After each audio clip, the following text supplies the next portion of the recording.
Start करते हैं। तो आज स्टार्ट करते हैं 19th का current lecture number 10। Last class में एक न्यूमेरिकल होमवर्क दिया था मैंने, है ना? Yes, sir. और हम लोगों ने अच्छे से सीखा था कि लॉरेंस फोर्स क्या होता है, उसके क्वेश्चंस किए थे कुछ। लॉरेंस फोर्स क्या होता है भाई? जब इलेक्ट्रिक फील्ड और मैग्नेटिक फील्ड दोनों किसी एक कॉमन रीजन में लाई करती हैं, उससे कोई चार्ज मोशन करता है किसी वेलोसिटी v से, तो उसके ऊपर एक इलेक्ट्रोस्टैटिक फोर्स लगता है और एक मैग्नेटिक फोर्स। दोनों का जो रिजल्टेंट होता है, सम करने के बाद रिजल्टेंट उसे कहते हैं लॉरेंस फोर्स। यही होता है ना? चलो ठीक है, वेरी गुड। तो अब ये क्वेश्चन मैंने होमवर्क दिया था आपको, है ना? वैसे इस वाले क्वेश्चन को करने के लिए तो हमें लॉरेंस फोर्स की जरूरत है नहीं, ये तो सिंपल मैग्नेटिक फोर्स के ऊपर लग रहा था। इसमें चार टाइप के आपके यहाँ पे पार्टिकल्स थे, क्या था? एक न्यूट्रॉन था, एक प्रोटॉन था और एक इलेक्ट्रॉन और अल्फा पार्टिकल, है ना? तो इलेक्ट्रॉन के लिए हम लोग ने बहुत अच्छे से यहाँ पे आइडेंटिफाई कर लिया था डायरेक्शन क्या होगी बात की, और फिर हम लोग ने न्यूट्रॉन में चार्ज उस पे होता नहीं है तो नो डिफ्लेक्शन वाला केस हो गया था। अब बचा था क्या भाई? आपका अल्फा पार्टिकल और प्रोटॉन, है ना? यही दो बचे थे। और अल्फा पार्टिकल और प्रोटॉन के बीच में क्या रिलेशन होता है? बहुत सिंपल सा रिलेशन था ना। क्या रिलेशन होता है कि जो अल्फा पार्टिकल है वो ट्वाइस ऑफ प्रोटॉन होता है, उसकी जो वैल्यू मैग्नीट्यूड होती है। यही सब तो चीजें छोटी छोटी थी जो आपको बताई गई थी। तो इसका मतलब मैं लिख सकता हूँ एक अल्फा पार्टिकल में जो चार्ज की वैल्यू होती है वो ट्वाइस ऑफ प्रोटॉन के बराबर होती है। ठीक है, मतलब चार्ज इसके पास हमेशा ज्यादा रहेगा कंपैरेटिवली प्रोटॉन। और कितनी वैल्यू होती है चार्ज की? 1.6 into 10⁻⁹ कूलम। यही तो होती है ना। तो यहाँ ट्वाइस हो जाएगा तो कितना आएगा? 3.2 ×10⁻⁹ सिंपल है ना? 16×32 होता है भाई आपके लिए। ट्वाइस कर दिया ना, 1.6 से मल्टीप्लाई करेगा तो एक डेसिमल प्लेस है उसको हटा दे, 16 का टेबल पढ़ ले, 32 आ जाएगा। फिर एक डेसिमल प्लेस था तो वापस से लगा दे, 3.2 आ गया। और क्या बन जाएगा? 3.2 × 10⁻⁹ कूलम। क्लियर? Yes sir. चलो, तो क्लियरली है यहाँ पे सिर्फ दो ही डिफ्लेक्शन बचे हैं, ए और बी। क्लियरली दिख रहा है कि एक में रेडियस ज्यादा है और एक में रेडियस कम है। तो अब यहाँ पर फॉर्मूला जो है वो लिख लो फटाफट। कैसे किया? किसी ने कहा कि मेरा हो गया था। क्या आया था आंसर तुम्हारा? सर आर ए बड़ा आया था कि आर बी बड़ा आया था? जब चेक करके बताओ। हाँ, अच्छा ये मुझे बताओ, अगर हम ये पूछते हैं कि ए और बी में से कौन सा जो पाथ है वो प्रोटॉन का है और कौन सा आपका अल्फा पार्टिकल का है, तो क्या बोलेंगे? ए अल्फा पार्टिकल का है और बी उसका है, प्रोटॉन का। रेडियस ऑफ अल्फा पार्टिकल ज्यादा आया था कि प्रोटॉन का? So radius of alpha particle ज्यादा आया था। फिर से सोचो तुम क्या बोल रही हो आंसर। सब बी होगा पाथ ऑफ अल्फा पार्टिकल। इसने सही लिखा, गलत बोल रही। तुमने सॉल्व सही किया और फिर भी गलत बोल रही हो। और मैंने इवन अभी बताते टाइम बोला था कि इसको देख के क्लियर हो रहा है कि भाई देखो बी का जो रेडियस होगा वो ज्यादा होगा और ए का कम होगा। उसका भी तुम गलत बता रही हो। तुमने जबकि एकदम परफेक्ट आंसर निकाला। दैट इज अल्फा पार्टिकल का रेडियस ज्यादा होगा कंपैरेटिवली प्रोटॉन। ठीक है, उसके लिए डिराइव करना पड़ेगा। कैसे करेंगे डिराइव अपन? रिलेशन बना लेते हैं। जिस तरीके से तुम एकदम मगन होके दिख रहे थे तो समझ नहीं आया सिस्टम हमको, है? ऐसा क्या है? हैं? तुम खो गए अपने ख्यालों में, सो रहा था ये, अपने सोच में है। अलग दुनिया में ये जिंदगी काट रहे हैं अपनी, है ना? तो R इज इक्वल टू क्या आ जाएगा? mb upon Q. बेटा आप करने की कोशिश करते हैं, ठीक है? यहाँ से आसान है तो ट्राई करते हैं। कैसे करेंगे भाई? mb upon Q. क्यू तो चेंज हो जाएगा। मास में भी कुछ होता है क्या रिलेशन? क्या होता है? मास ऑफ अल्फा पार्टिकल का 4 times mass of proton. Very good. तो यहाँ से एक चीज समझ में आती है कि भैया mass of alpha particle is equal to 4 times mass of proton. ये होता है रिलेशन। ये बहुत इंपॉर्टेंट है बच्चे, ठीक है? तो ये मैंने जनरल फॉर्म में लिखा हुआ है, आप अब तो कर लेंगे। आपको v और b की टेंशन लेनी नहीं है ना? मैग्नेटिक फील्ड कांस्टेंट है, v भी सबके लिए सेम था, है ना? प्रियांश ये तो बहुत सिंपल हो गया तुम्हारे लिए। करो अब मुझे बताओ क्या आएगा? r अल्फा ज्यादा आएगा या r प्रोटॉन ज्यादा आएगा? अपने को m की जगह क्या पुट करेंगे बेटा? 4 टाइम्स ऑफ प्रोटॉन, है ना? है ना? r अल्फा ज्यादा आएगा, दिख रहा है न्यूमरेटर में 4 टाइम्स हो रहा है और डिनोमिनेटर में भी 2, तो फिर भी 2 टाइम्स बच जाएगा। 2 2 4 होता है ना, तो ऊपर 2 फिर भी 2 ट्वाइस हो जाएगा। इसका मतलब क्लियरली है कि जो आपका r अल्फा है वो ग्रेटर देन है r प्रोटॉन। ठीक है, इस फॉर्मूले से मैंने ज्यादा डिराइव किया नहीं, जैसे आप लोगों को बाकी चीजें मैंने वहां बता दी। ये जो लिखा हुआ है इससे काम हो जाएगा, ठीक है? तो q alpha is equal to twice of q proton, ऐसे लिख देता हूँ। ठीक रहेगा ना? ठीक, चलो तो यहाँ से क्लियर हो जाता है कि b is the path of alpha particle and a is path of proton. ठीक है, प्रोटॉन। ठीक है, आसान था ना ये? Yes sir. ऐसे यूज करने आपको जो फॉर्मूला लिखवाया गया है सब ऐसे ही इस्तेमाल होंगे, ठीक है? चलिए ओके, आगे बढ़ जाएं। Yes sir. अब ये क्वेश्चन करके दिखाओ तब जाने क्या है, एन इलेक्ट्रॉन, क्या लिखा है, एमिटेड। हम लोग क्या कर रहे हैं, फिर से क्या कर रहे हैं, प्रोजेक्ट ही तो कर रहे हैं, एमिट करने का मतलब जानबूझ के ऐसा बोला गया है, ठीक है, बाय अ हीटेड कैथोड। तो कैथोड से वो एमिट हो रहा है, मतलब वहां से वो अलग हो रहा होगा। तो जब अलग होगा तो भैया मोशन में आ जाएगा, मोशन में आएगा तो कुछ वेलोसिटी तो होगी ना, तो यहाँ पे अपना काम बनेगा, ठीक है। आगे देखिए, and accelerated through a potential difference of 2 kilovolt. कितना है भाई पोटेंशियल डिफरेंस, कितना है, जो वैल्यूज अगर आप गिवन निकालना भी सीख जाओगे भाई तो आप कुछ नहीं आता है तो इस टॉपिक के अंदर जितने फॉर्मूले हैं, फॉर्मूले भी देखोगे 2-3 बार तो शायद किसी फॉर्मूले में वैल्यू पुट करके आंसर निकल जाएगा।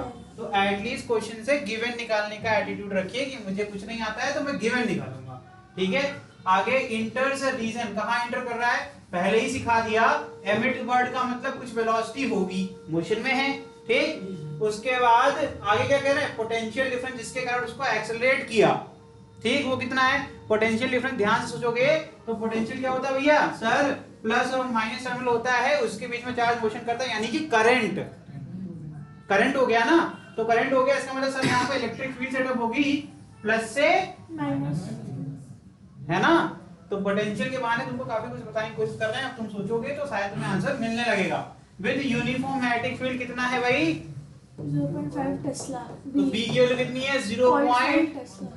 अच्छी बात क्या है सर, एसआई यूनिट में है तो कुछ टेंशन है ही नहीं अपने को, है ना, उसको अपन कन्वर्ट करेंगे। क्या ये एसआई में है, नहीं सर, नहीं। इसको करना पड़ेगा, किलो को 10 की पावर 3 लिख सकते हैं, लो भाई एसआई में हो गया, है ना, एसआई में ही कर रहा जाता सॉल्व हमेशा।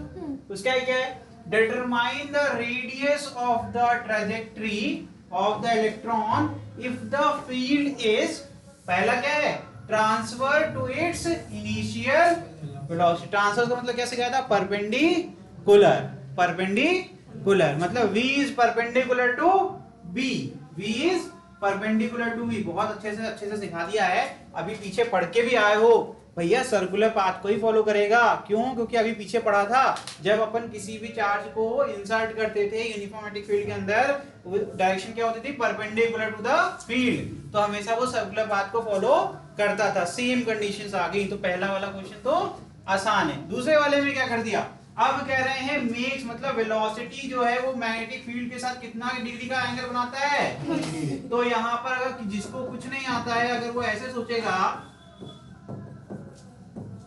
तो उसके लिए ऐसा आ जाएगा कुछ, VB sin थीटा 30, है ना, और यहाँ पे कुछ दिया हुआ है, ठीक है। और अपने से पूछा क्या गया, ये तो मैंने आपके लिए फोर्स लिखा जानबूझ के, ताकि तुम इस एंगल का मतलब समझो कहाँ यूज होगा, ठीक है। लेकिन आपसे क्वेश्चन में क्या पूछा गया है, रेडियस, ये भूल मत जाना, तुमसे रेडियस पूछा गया। और हिंट देखो कैसे, देखो रेडियस, अगर इस मास की जरूरत क्या है, बिना रेडियस वाले फॉर्मूले में लग जाएगा भाई, डायरेक्टली लग जाएगा, है कि नहीं है। अभी फॉर्मूला पीछे लिखा था, यूज कर लोगे, चलो ट्राई करो, मैं फिर बताऊंगा, नहीं आएगा तो मैं बताऊंगा। है आसान, लेकिन मैंने समझाने की कोशिश करी है, फिर भी ना आए तो मैं बताऊंगा आपको।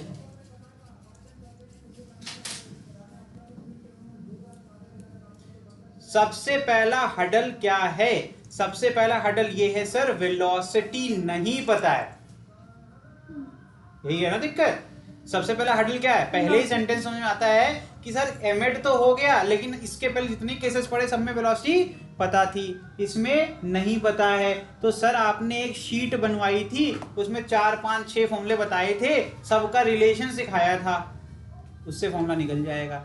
काइनेटिक एनर्जी का रिलेशन होता है डायरेक्टली किसके साथ, पोटेंशियल के साथ, किसके साथ, पोटेंशियल के साथ। सुनते जाना ध्यान से, तो अपन यहां लिख सकते हैं, सुनना, हाफ mv² क्या होता है बेटा, this is nothing but sir kinetic energy, ठीक है, काइनेटिक एनर्जी ऑफ चार्ज जिससे वो मोशन में है, इसकी वैल्यू बराबर होती है q इंटू v, यानी कि यहाँ पर q कितना है, कौन एमिट हो रहा है भाई, पढ़ो इसको ध्यान से, क्या है ये, इलेक्ट्रॉन। तो चार्ज की जगह क्या लिखूंगा मैं, E लिखूंगा, और एनर्जी निगेटिव नहीं होती सर, तो मैग्नीट्यूड के केस में हम सिर्फ मैग्नीट्यूड ऑफ चार्ज लिखते हैं, दैट इज 1.6 इंटू 10⁻⁹। तो मैं यहाँ क्या लिखूंगा, E इंटू v। जिसको फॉर्मूला याद नहीं है उसके लिए E के डायरेक्टली होता है किसके, Q V के, ऐसे करके स्टार बना के लिख लो, ताकि अगली बार ऐसे क्वेश्चन आए तो आपको V निकालने के लिए डायरेक्टली एक फॉर्मूला मिल जाए, ठीक है भाई। अब यहाँ से v का फॉर्मूला बन जाएगा तुरंत, क्योंकि मुझे e पता है, मुझे v पता है, मुझे m पता है, मुझे 2 तो पता ही रहता है वैसे भाई, है ना। ये ना कह रहे 2 बताओ, है ना, 2 तो खुद एक वैल्यू है। तो क्या हो जाएगा भाई, v square is equal to twice of e capital V upon small m, या फिर स्क्वायर हटा देंगे तो क्या लग जाएगा बच्चा, रूट। देखो आपके सामने मैंने आपकी वेलोसिटी के लिए फॉर्मूला बना दिया। अब फटाफट v की वैल्यू सॉल्व करके मुझे बताओ। ये तो कर लोगे ना, सॉल्व करो भाई, जल्दी सॉल्व करो। कर सकते हैं आप, नहीं कर पाएंगे तो मैं बताऊंगा। ये तो कैलकुलेशन की बात हो गई, कैलकुलेशन तो बहुत ही आसान था इसका। देखिए भाई मैं कर रहा हूँ आपके लिए, ठीक है, कोई बात नहीं।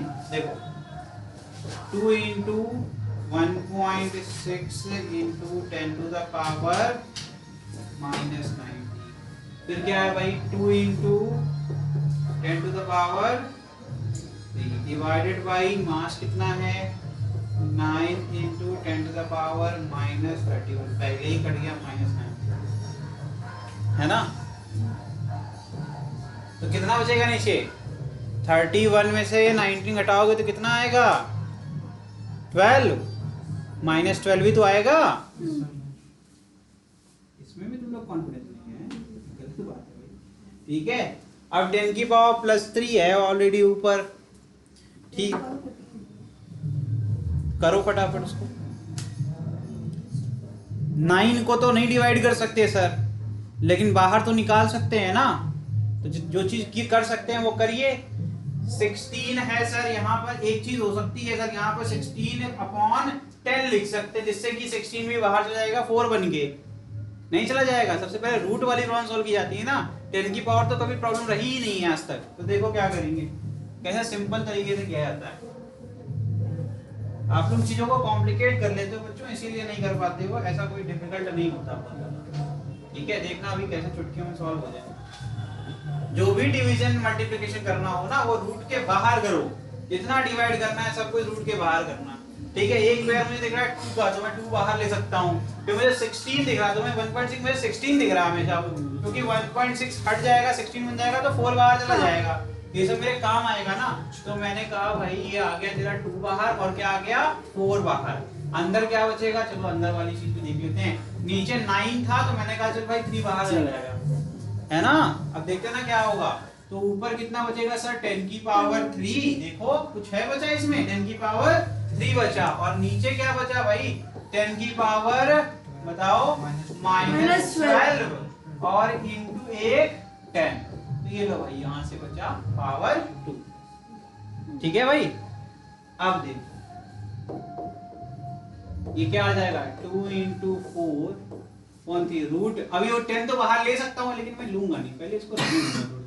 फिर नीचे कितना है -12, ठीक है। अब देखना क्या करने वाला हूँ, ऊपर ले जाओ, चुटकियों में सॉल्व होगा।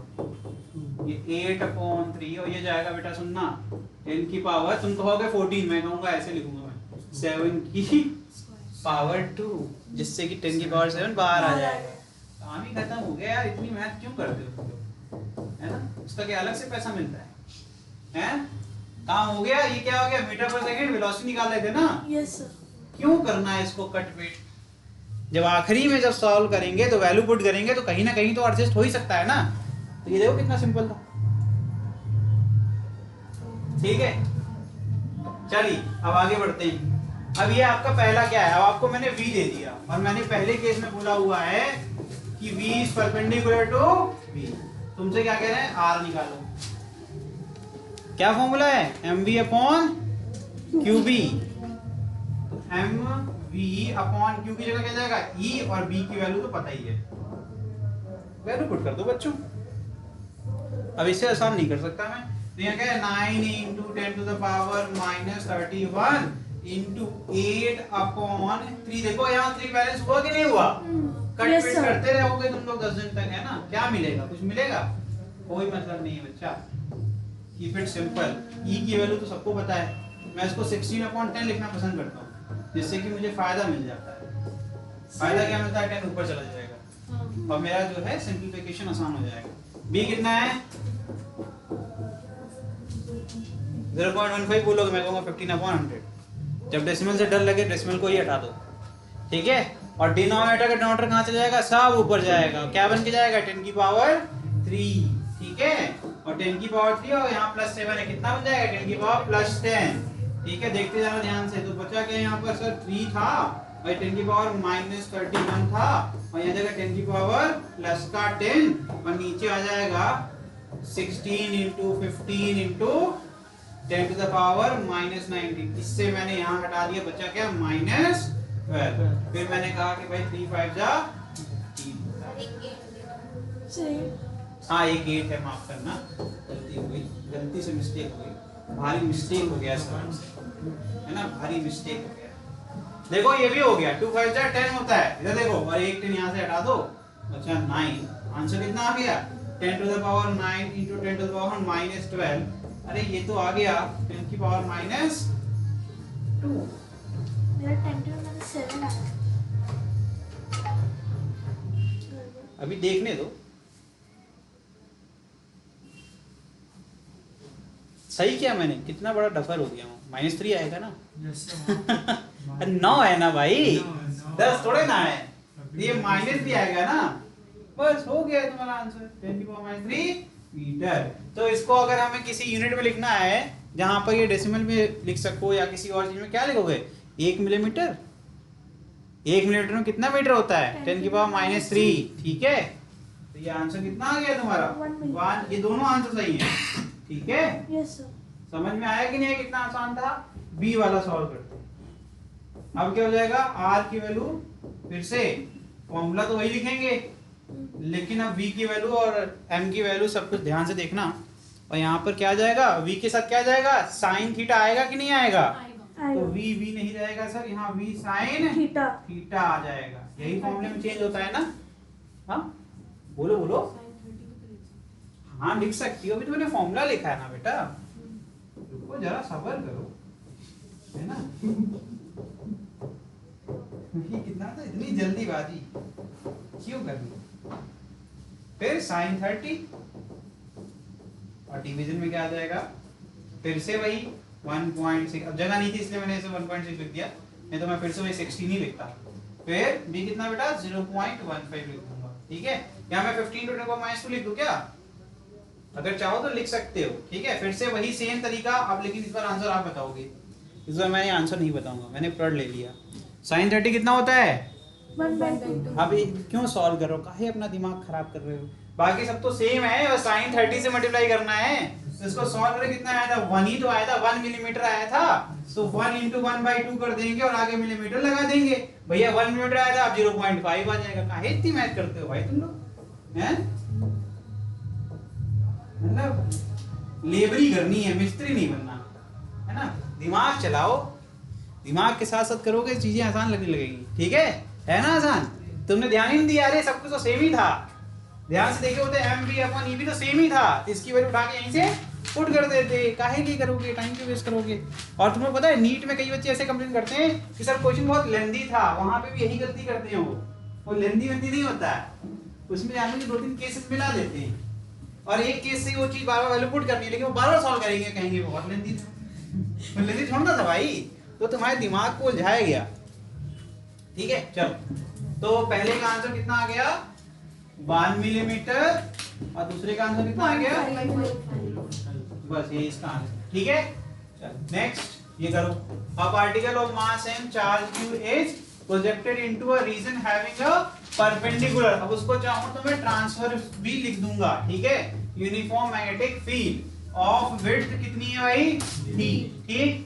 Find the angle of deviation of, यहाँ पे थीटा लिखा हुआ है, क्यों नहीं हो सकता ना, एंगल ऑफ डेविएशन क्या होता है, थीटा होगा ना, ठीक है। Of the particle as it comes out of the magnetic field, तो कह रहे हैं जब वो निकलेगा तो कितना एंगल बनाते हुए वो निकलेगा विद द, जो उसका लास्ट पॉइंट है।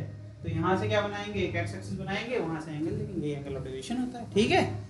और क्या होता है एंगल ऑफ डेविएशन को कैसे निकाल सकते हो सर, सर्कुलर मोशन पढ़ा था, जो सर्कल सेंटर पर जो एंगल बनाता है 2 पॉइंट के बीच में, वही हो गया आपका। तो थीटा ऐसे भी निकाल सकते हैं, क्योंकि ये सर्कुलर पाथ को फॉलो कर रहा था, तो इसका रेडियस निकाला जा सकता है और रेडियस से अपने को सेंटर मिल जाएगा, और जब सेंटर मिल जाएगा तो अपन वहां से भी थीटा निकाल सकते हैं या फिर यहाँ पे भी थीटा निकाल सकते हैं, ठीक है। तो ये है आपका पूरा क्वेश्चन आपका थीटा पे डिपेंड करता है। करो, कैसे करोगे? मैंने आपको हिंट स्टार्टिंग में ही दे दी, दैट इज आर से शुरू करो। करो।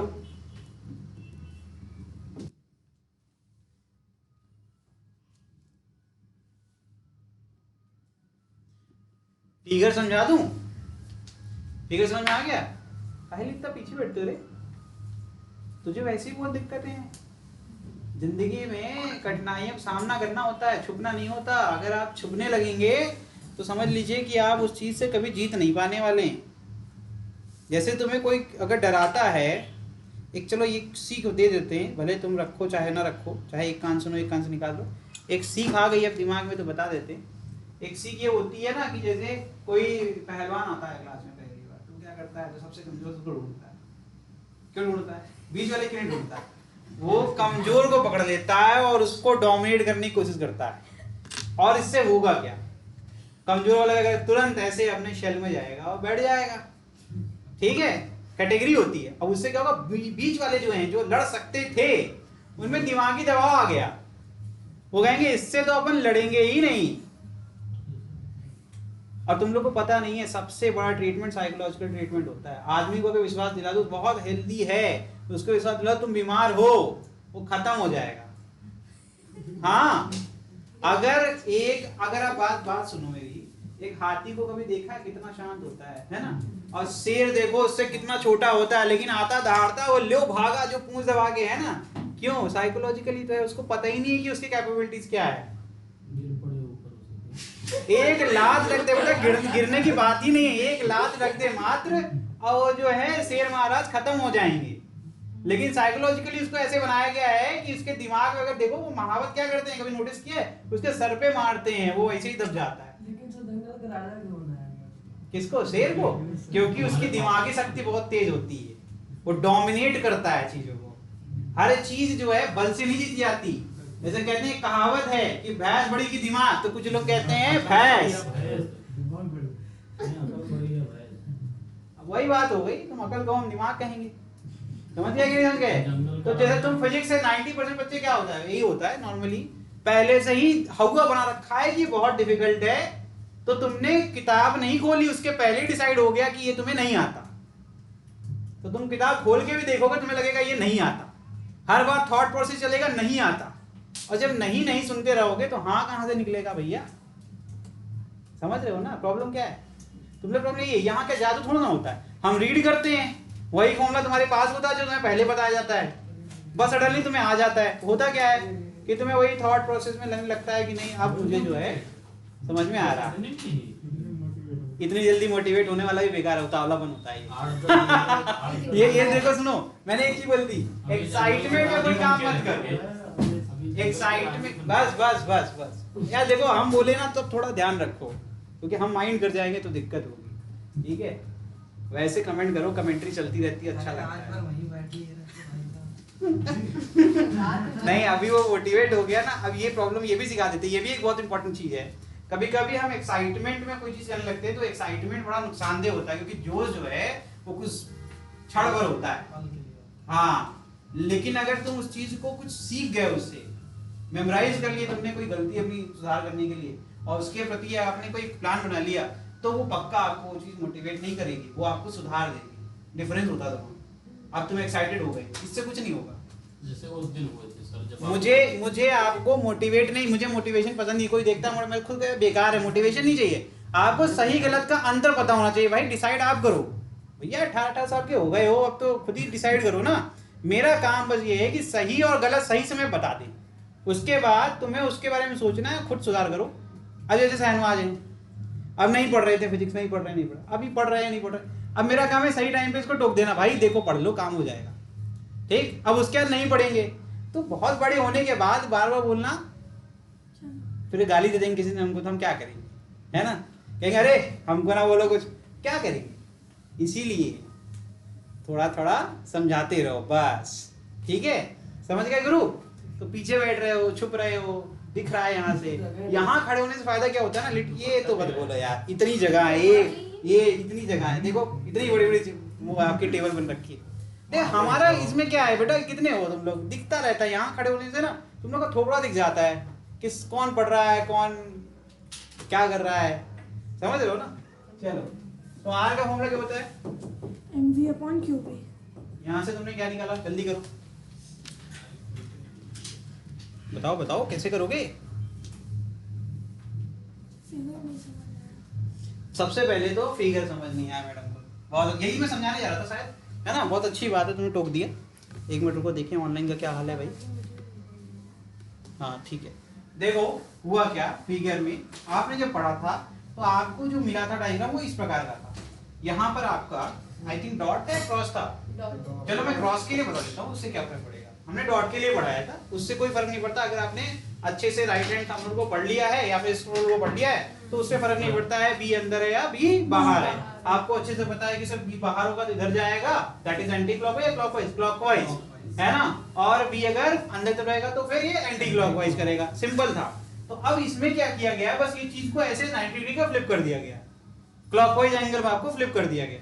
इसलिए आपको अब यहां से इंसर्ट कर रहे हैं, देखो यहां से जा रहे हैं आप, प्रोजेक्शन का डायरेक्शन क्या हो गया ये, और तो आपको लगने लगा ये तो गड़बड़ हो गया, है ना। तो अब यहाँ क्रॉस है तो यहां से इंटर करते तो क्या पाथ फॉलो करते, ये वाला पाथ फॉलो करते भैया। अब देखना ध्यान से, इसको ही घुमाओगे, इसको घुमाओगे तो ये बनेगा, तो मतलब मैं फिर से बना देता हूं, है ना। यहां से आप इंटर कर रहे हो वी, ठीक, ये है तुम्हारी क्रॉस, क्रॉस मतलब अंदर की तरफ। कहां जाओगे भैया, इधर ही तो जाओगे। ठीक है, समझ में आया तुमको, आ गया।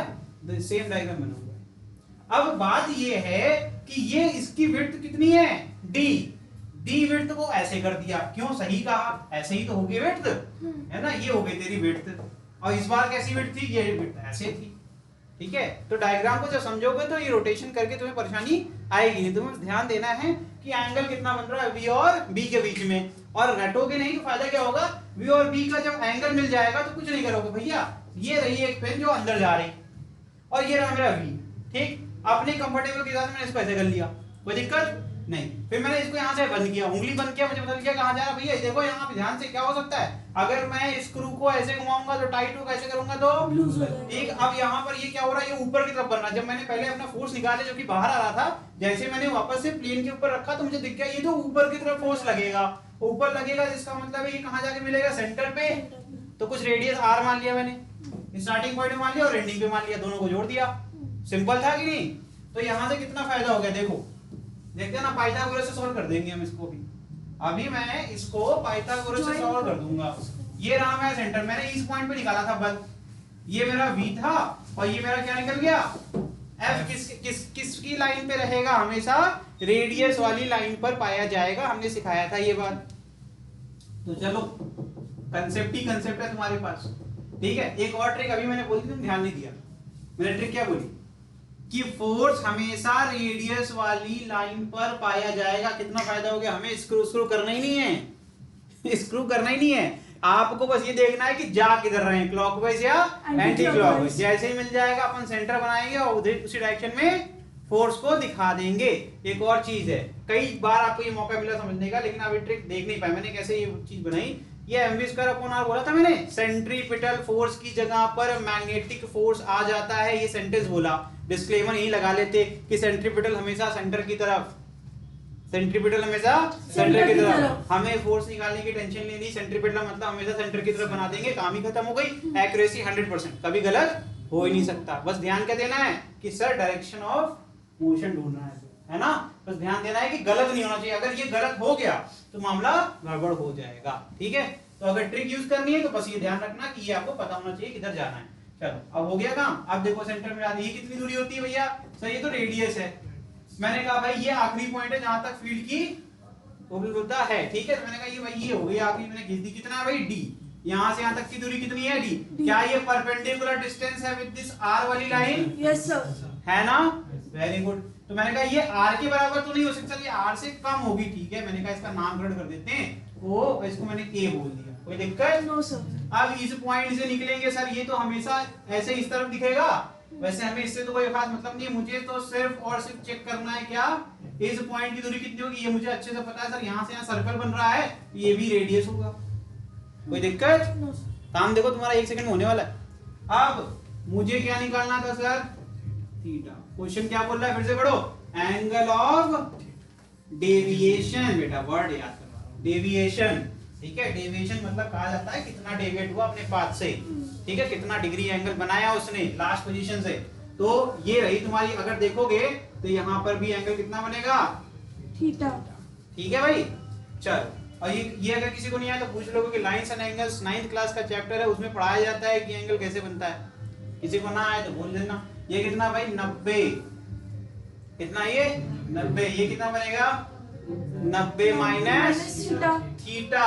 और ये लाइन आपकी टोटल कितनी है 180, जिसको वर्टिकली अपोजिट बनाना हो, यहाँ से लाइन बनाना, इसके एकदम सीधे कितना बन जाएगा 90, क्योंकि रेडियस के परपेंडिकुलर होती है वी वाली लाइन। तो एंगल कितना बचेगा, सिर्फ थीटा बचेगा।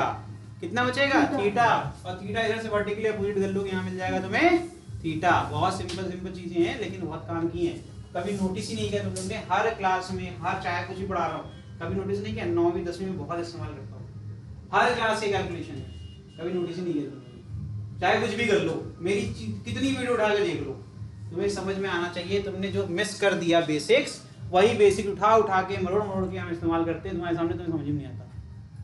वही छोटे मोटे चैप्टर जैसे लीनियर इक्वेशन, 2-3 चैप्टर बता रहे हैं, बस उतना ही बहुत है। लीनियर इक्वेशन टू वेरिएबल बहुत इंपॉर्टेंट, टेक क्वाड्रेटिक ज्योमेट्री बहुत इंपॉर्टेंट, टेक पॉलिनोमियल बहुत इंपॉर्टेंट, क्वाड्रेटिक इक्वेशन बहुत इंपॉर्टेंट।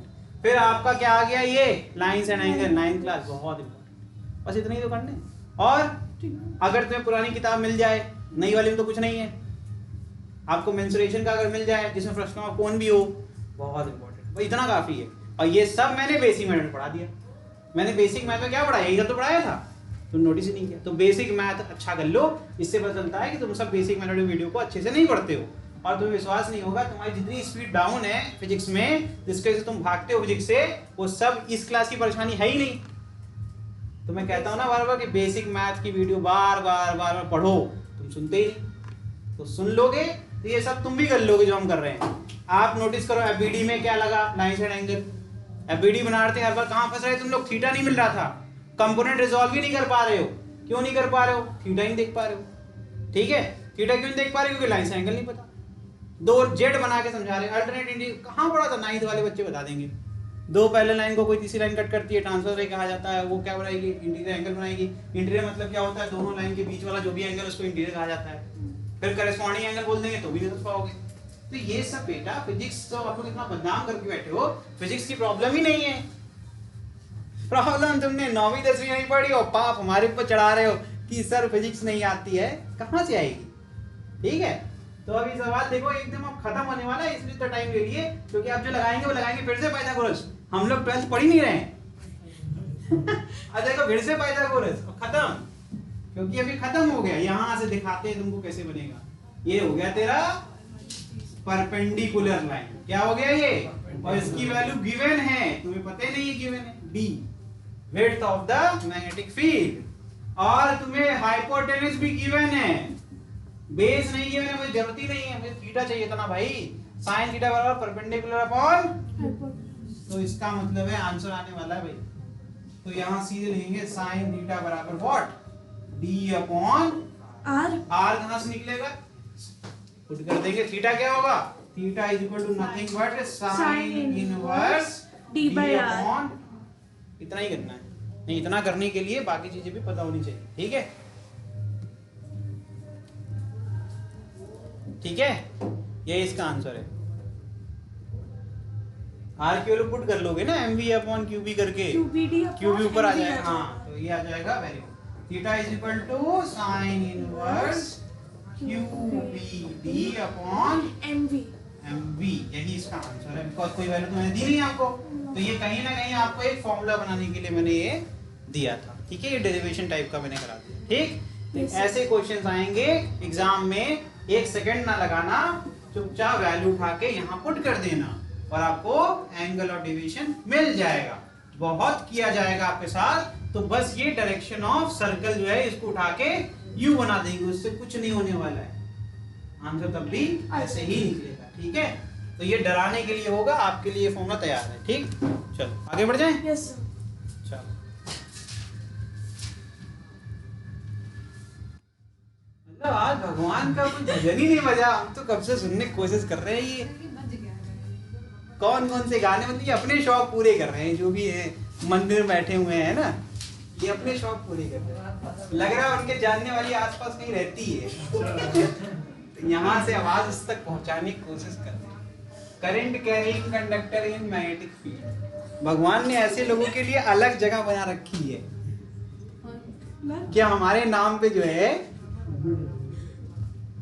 चलो भाई करते हैं, ये क्वेश्चन आसान है। करंट क्या, ये क्वेश्चन क्या है, ये टॉपिक अरे वो थोड़ा हो जाता है, ठीक है। Current carrying conductor in magnetic field, ठीक है। चलो ये करंट कैरिंग कंडक्टर मतलब क्लियर ही होगा यार, एक वायर जिसमें करंट फ्लो कर रहा था उसको किसी मैग्नेटिक फील्ड के अंदर अपन ने प्लेस कर दिया, ठीक है। तो क्या होगा, उसके ऊपर एक मैग्नेटिक फोर्स लगेगा कि नहीं लगेगा, बिल्कुल लगेगा। सर अगर ध्यान से देखा जाए तो आपने सिर्फ वायर ही लिया है, लेकिन वो तो वही रहा है, चार्ज मोशन कर रहा है, क्योंकि वायर के अंदर करंट फ्लो करता है, उसका मतलब क्या होता है, चार्ज इन मोशन ही तो होता है करंट, है ना। सही तो सही कह रहे हैं आपको, तो आपको पता है यहाँ क्या आएगा भाई, एफएम वाला केस आएगा। तो एफएम के लिए दिमाग इतना सिखाया है वो लगाओ। तो क्या करेंगे सर, लेकिन दिमाग तो तब लगेगा ना जब कोई चार्ज होगा। तो प्रॉब्लम क्या आ रही है भाई, करंट एलिमेंट अपन लेना पड़ेगा। करंट एलिमेंट क्या होगा, छोटा सा वायर होगा, है ना, छोटा टुकड़ा होगा, तो उसमें तो चार्ज ही हो, किसी भी स्टैंड में चार्ज ही होगा। तो उसको अपन क्या कर सकते हैं, करंट एलिमेंट से उसको रिप्रेजेंट कर सकते हैं। कहाँ सीखा था ये सीखा था बायोट सेवर्ट लॉ में। करो भाई,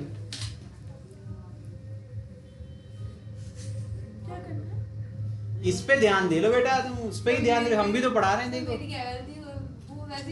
तुम बेटा फोकस नहीं कर रही हो, फोकस करो इसके ऊपर। जब पढ़ने के ऊपर फोकस करोगी तो गाना नहीं सुनाई देगा, ठीक है। पढ़ाई करने की कोशिश करो, ठीक है। तो कैसे करेंगे अपन यार, कुछ जुगाड़ बताओ। तो बेसिकली एम्पियर साहब ने, एम्पियर सर्कुलर लॉ पढ़ा था ना, तो एम्पियर साहब ने कुछ एक्सपेरिमेंट किए, उससे बनाया एक फॉर्मूला। क्या होता है भाई, लिखिए। अगर स्मॉल किसी पोर्शन की वजह से निकालेंगे तो अपन कहेंगे कि करंट एलिमेंट ले रहे हैं तो फोर्स भी क्या हो जाएगा, स्मॉल हो जाएगा।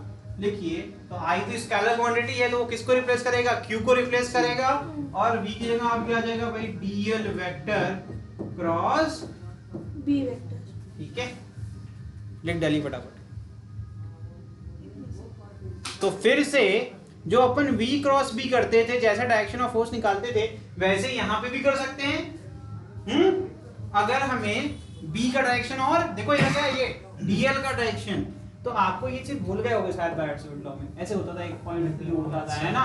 तो अपन क्या करते थे, ये dl लेते थे, ठीक, और उसमें ध्यान क्या करते थे, अपन करंट की डायरेक्शन पकड़ के चलते थे, है ना। yes, और अपन कहते थे dl वेक्टर हमेशा करंट की डायरेक्शन में होगा। तो यहाँ क्या हो रहा होगा, यहाँ पे भी कोई पोर्शन एक हमने लिया छोटा सा वायर का, उस पॉइंट पर जो dl वेक्टर है वो क्या जा रहा है, इस तरफ जा रहा है, और मैग्नेटिक फील्ड क्या है, इस तरफ। कितना एंगल बन रहा है, थीटा। क्लियर है ना। yes, तो अपन क्या करेंगे, dl क्रॉस, तो आप अगेन वापस से स्क्रू ऐसे रखेंगे और फिर घुमाएंगे किधर से, dl से b की तरफ। ये क्या हो रहा है, टाइटनिंग हो रही है, तो ये फोर्स कहाँ होगा, स्क्रू अंदर जा रहा है, तो इसका मतलब इनवर्ट। इससे यहाँ क्या बना हुआ है, क्रॉस, तो इसका डायरेक्शन क्या होगा, ठीक है। क्लियर है, यस सर। चलो आगे लिखो। अगर मतलब मैं ऐसे ही लिखवा रहा हूँ रैंडम, ठीक है। तो मुझे मैक्सिमम मिनिमम वैल्यू चाहिए, तो मैंने कहा थीटा 0 पुट करेंगे अपन, और एक बार थीटा 180। क्या आएगा भाई, फोर्स की वैल्यू कितनी आएगी, साइन 180 कितना होता है बेटा, काहे लिए डर रहे हो, तो तुम्हें आता है, लेकिन ऐसा होता है ना, हेजिटेशन बहुत ज्यादा है कि बोलना चाहते हैं लेकिन कैसे बोलने, सही है गलत, रट गए हो कितनी बोल। तो हमको अच्छे से पता है कि a क्रॉस b करेंगे तो a भी साइन थीटा आता है, और साइन 0 0 होता है, साइन 180 0 होता है, लेकिन बोले कैसे भाई, बोलो क्या करना है भाई, कौन यहाँ सब गधे तो बैठे, काहे लिए सलवा रहे हो, ठीक है। चलो तो यहाँ क्या जाएगा, dfm क्या आ जाएगा सर, dl क्रॉस b है, तो क्या जाएगा dl b साइन थीटा, और यहाँ पर n यूनिट वेक्टर लिख दीजिए और आगे लिख दीजिए i, यही तो फॉर्मूला बनेगा ना। और अपन साइन की थीटा की जगह पुट देंगे 0, तो ये जाएगा फिर से 0, और अगर जब 180 पुट करेंगे तब भी आ जाएगा 0। तो बेटा ये तो 0 है, तो यही वो कंडीशन है जब आपको मिनिमम फोर्स एक्सर्ट होगा किसके ऊपर, किसी एक वायर के ऊपर, ठीक है बेटा। मैक्सिमम कब होगा, जब थीटा कितना आ जाए, साइन जब मैक्सिमम होगा तो मैक्सिमम हो जाएगा, that is theta is equal to 90। तो क्या हो जाएगा, dfm max will be equal to what, I dl b, यही तो होगा, ठीक है। अच्छा एक चीज नोटिस करी, जो डीएल वेक्टर है और जो फोर्स है वो हमेशा एक दूसरे के परपेंडिकुलर है, जैसे v के हमेशा परपेंडिकुलर होता है।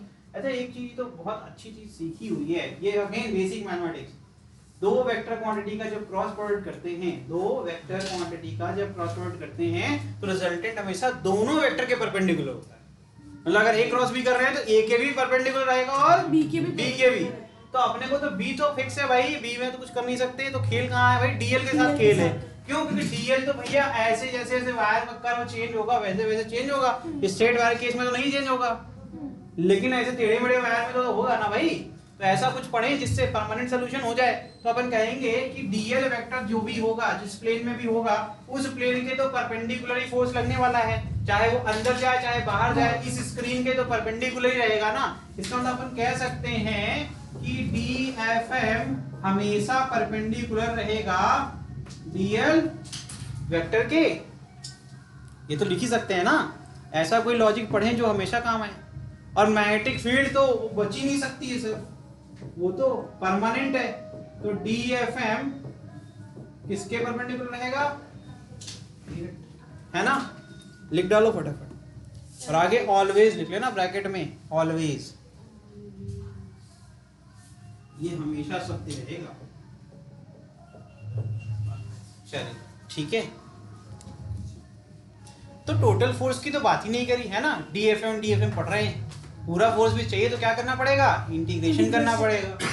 कहां से कहां तक करेंगे, चलो यही सीख लो। ये ऊपर बना इतना अच्छा डायग्राम बना हुआ, एक वायर है जिसकी लेंथ कितनी हो सकती है, मैक्सिमम L मान सकते हैं ना, तो उसका छोटा सा पोर्शन कितना था, DL था। तो अगर मैं उसको इंटीग्रेट भी करूंगा तो कहां तक करूंगा, 0 से L तक ही तो करूंगा, उसका तो वायर ही खत्म हो जाएगा। तो लिमिट क्लियर है दिमाग में, क्या होगा, 0 टू L, क्लियर है ना। क्योंकि B तो सर यूनिफॉर्म है, B कांस्टेंट है, B के साथ छेड़छाड़ नहीं कर सकते। किसके साथ छेड़छाड़ करेंगे, I भी कांस्टेंट है, I के साथ कह दिया। अरे भाई करंट तो करंट है, वो तो फिक्स है, कैसी बातें कर रहा है ना। I आपका यूनिफॉर्म कांस्टेंट, जो करना है कर लो। अब मतलब वेरिएशन कहाँ आ सकता है भैया, हर बार पोजीशन चेंज किसके ऊपर कर रहे हो, वायर के ऊपर कर रहे हो, तो वायर का डीएल वाला बदल रहा है, तो वेरिएबल कौन है, सिर्फ डीएल का वेरिएबल है। तो लिमिट कहाँ लगेगी, सिर्फ एल के लिए लगेगी, तो इंटीग्रेशन किस पे लगेगा, सिर्फ सर डीएल पे लगेगा, बाकी सब तो बाहर आ जाएंगे। बिकॉज कांस्टेंट क्या होता है, इंटीग्रेशन कभी किसी करते हैं तो कांस्टेंट वैल्यू को बाहर ले लेते हैं और सिर्फ वेरिएबल का इंटीग्रेशन किया जाता है, बेसिक। ठीक, चलो करते हैं। तो अपन निकालते हैं टोटल फोर्स, तो DFM को अपन करेंगे इंटीग्रेट, तो क्या मिल जाएगा, FM मिल जाएगा। FM मिलेगा कि नहीं मिलेगा, तो फिर इसको साइन के फॉर्म में लिखना चाहते हो, कैसे लिखोगे, क्रॉस के फॉर्म में लिखना चाहते हो, जैसे चाहो वैसे लिखते हैं। तो यहाँ बन जाएगा I, फिर क्या आएगा यहाँ पर, DL vector cross B vector, integrate यहाँ पे लगाएंगे। क्यों पता है क्यों लगाएंगे, क्योंकि B को अलग नहीं कर सकते तो क्रॉस अलग नहीं करोगे, कैसे कर दोगे भाई, क्रॉस लगा है ना, तो या तो साइन के फॉर्म में लिखो, है ना। तो साइन के फॉर्म में लिखोगे तो होगा, तो साइन के फॉर्म में लिखेंगे तो भी क्या बाहर आ जाएगा, IB sin थीटा बाहर आ गया, बिकॉज दीज आर कांस्टेंट। तो बचा कौन अंदर, सिर्फ DL। ठीक, अभी कहां से आता है, 0 से, तो यहां से फॉर्मूला बन जाता है, फेमस फॉर्मूला क्या है, IBL sin थीटा। तो FM की वैल्यू कितनी आ गई, IBL sin थीटा, तो यहाँ क्या जाएगा, n यूनिट वेक्टर। ठीक, फिर मुझे n के फॉर्म में नहीं लिखना, तो क्या लिखूंगा, I, अब देखना ध्यान से, B को उधर ले जाऊंगा, क्या लिखूंगा बेटा ध्यान से, L vector cross B vector. ठीक है, इंपॉर्टेंट है ये, कि सही ऑर्डर में लिखें। यहाँ पर ये स्केलर था इसलिए मैंने B को आगे लिख दिया।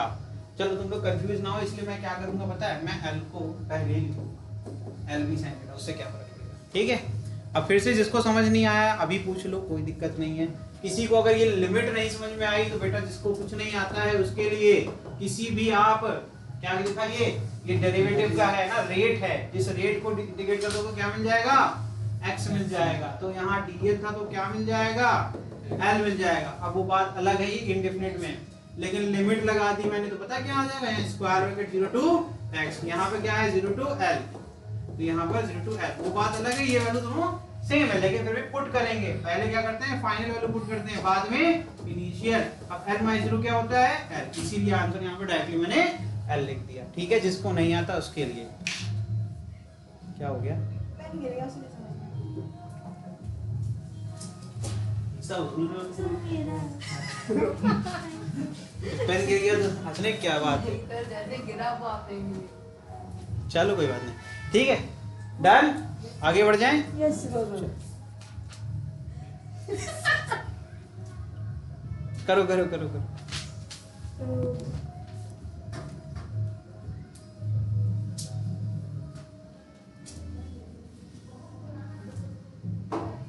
अच्छा ये जो है, ये जो फॉर्मूला मैंने बनाया, मैंने अभी पहले ही आपको आर्बिट्रेरी शेप का बता दिया। आर्बिट्रेरी मतलब कि जिसका शेप लीनियर ना हो, लीनियर सब ये टेक्निकल हो गया ना, टेढ़ा मेढ़ा उसको आर्बिट्रेरी बोलते हैं, ठीक है। सीधा रहेगा स्ट्रेट रहेगा तो उसको लीनियर बोलेंगे। ये फॉर्मूला दोनों जगह एप्लीकेबल है, ठीक है, ये दोनों जगह लगेगा, चाहे आपका वो टेढ़ा मेढ़ा हो चाहे वो Linear। अपने को पता क्या लिया जाएगा, हमेशा याद रखना, यहाँ जो एल की वैल्यू लेंगे वो हमेशा क्या लेंगे, जो डिस्प्लेसमेंट की जगह होता है ना, जो आपका शॉर्टेज इनिशियल और फाइनल के बीच में जो शॉर्टेस्ट लेंथ होगी उसको लिया जाता है। तो अपन यहाँ धीमे से एल को कह देंगे, ये एल वेक्टर जो मेरा था वो क्या था, किसी भी आर्बिट्रेरी वायर के लिए, अब उसकी लेंथ कुछ भी हो फर्क नहीं पड़ता है, ठीक है। अब ये जो इसका इनिशियल है और फाइनल है, इसके बीच का ये शॉर्टेस्ट होगा। अब यहाँ पे इनिशियल से फाइनल तक, तो ये क्या बन जाएगा, ये बन जाएगा आपका स्मॉल एल वेक्टर। यही यहाँ पर यूज किया गया है, ठीक है। समझ में आ रहा है कि नहीं आ रहा है? चलो यस सर ठीक है, चलिए लिखिए नेक्स्ट टॉपिक। मैं यहाँ लिख देता हूँ, नहीं तो आप कहेंगे बताया ही नहीं। वैसे यहाँ आर्बिट्रेरी शिफ्ट हुआ है।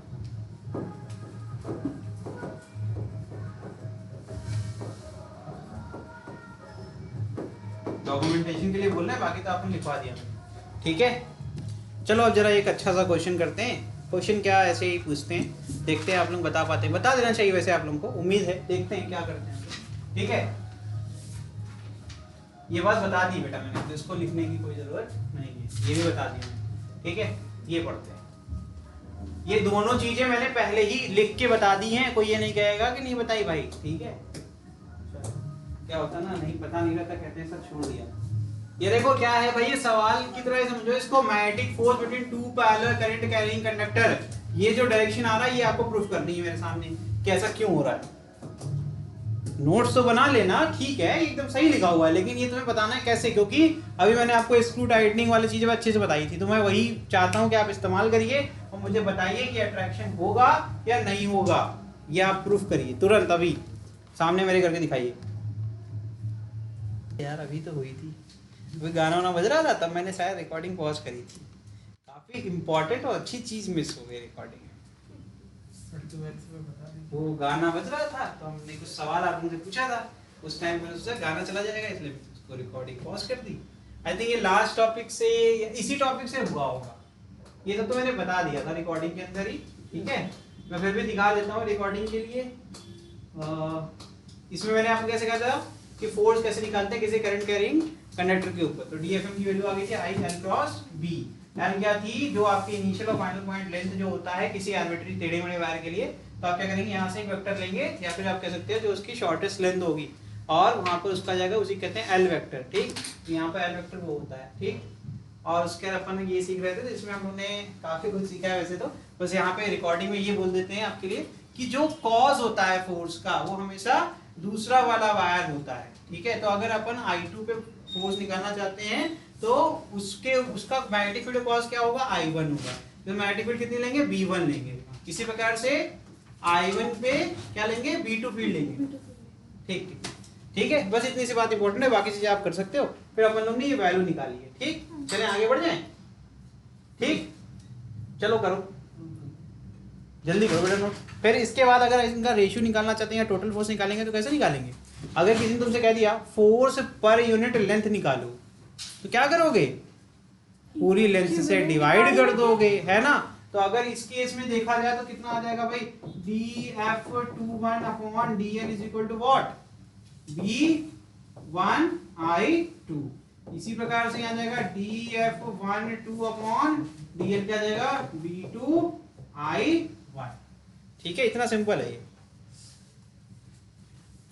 अब B1 B2 की वैल्यू चाहें तो आप पुट कर लें, और ध्यान से देखिएगा कितना आंसर आएगा, जरा पुट करके देखो क्या दोनों बराबर आ रहे हैं। चेक करोगे तो पता चलेगा दोनों बराबर आ रहे। V1 में क्या आ जाएगा म्यू नॉट I1, देखो ध्यान से, ये जाएगा mu naught I1 I2 upon 2 पाई D। इतना हो गया इक्वेशन नंबर 1। यहाँ भी चेक करेगा तो आ जाएगा mu naught I2 into I1 upon 2 पाई D। यही मुझे सिखाना था, ये दोनों क्या हो जाएंगे बराबर हो जाएंगे, ये दोनों इक्वेशन 1 और 2 बराबर हो जाएंगे। ठीक है, तो इसे कहते हैं magnetic force per unit length. समझ में आया?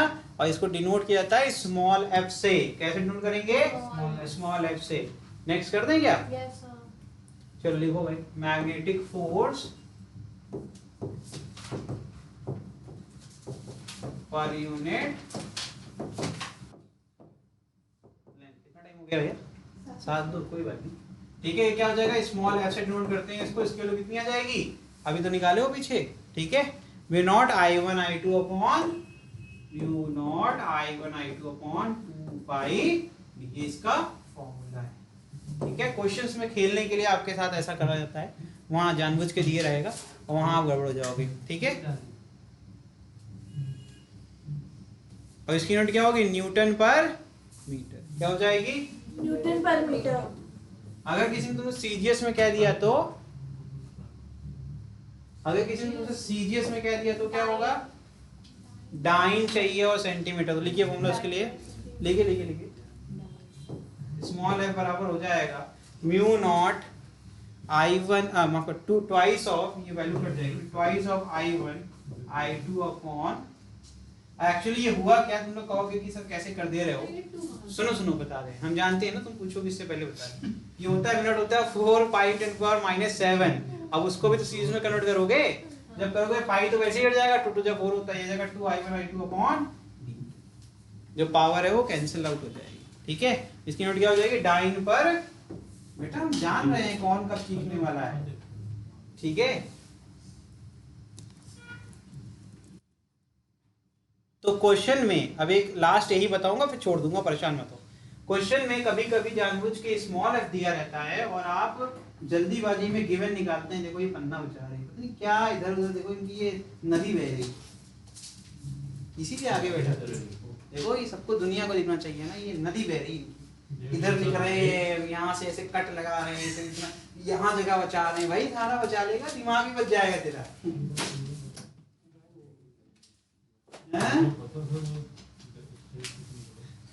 टैलेंट ही टैलेंट है क्लास के अंदर है। तो लिखिए मैग्नेटिक फोर्स अगर निकालना हो डायरेक्टली तो अपन, ये तो बहुत सिंपल सी बात हो गई ना। तो magnetic force on conductor F, capital F equal to क्या जाएगा? स्मॉल f इनटू लेंथ है आपकी, है ना, लेंथ हुआ है। ठीक है, यस सर। यही है। तो इसी फॉर्मूले में क्या जाएगा? म्यू नॉट I1 I2 2 पाई D, और बगल में क्या जाएगा? एक बार L लगा दोगे तो इसका फॉर्मूला क्या, फाइनल क्या बनेगा? Mu naught I1 I2 upon 2 पाई D इनटू, यही इसका फॉर्मूला है। और यही आपकी क्लास खत्म होगी। अगली क्लास में आओगे तो सीखेंगे हम लोग इक्विलिब्रियम कंडीशन। ठीक है, और उसके लिए यही सारे फॉर्मूले दोबारा से यूज होंगे। ठीक है, चलो आज के लिए इतना ही, धन्यवाद।